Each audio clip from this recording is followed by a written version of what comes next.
ZimaOS versus HexOS, self-hosted OS for home servers. So if you're looking to build an easy, powerful home setup server, these two are strong contenders, each designed to simplify NAS and home cloud experiences. So I'm going to go ahead and break down their strengths so you can spot which one best suits your setup. So now let's start off with Zima.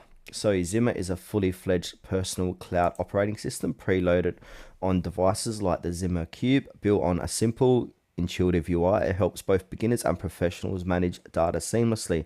Key features include a one-click app store for installing apps with automatic port setup, robust file management with advanced migration and import tools, and optimized hardware support. Think RAID, Thunderbolt speeds, GPU pass-throughs, and built-in virtual machines.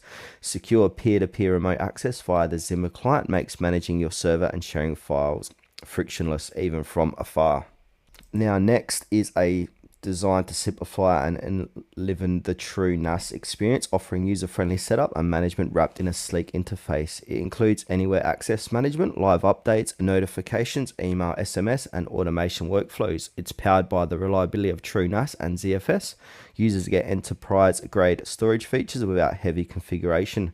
Hex also incorporates snapshots, folder replication, VM support, and optional full drive down to true NAS scale if needed.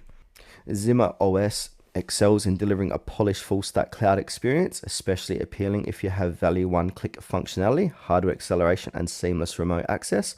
Hex, on the other hand, packages the robustness of true NAS into a more approachable form, great for users who want enterprise-grade resilience with simpler interfaces and flexibility.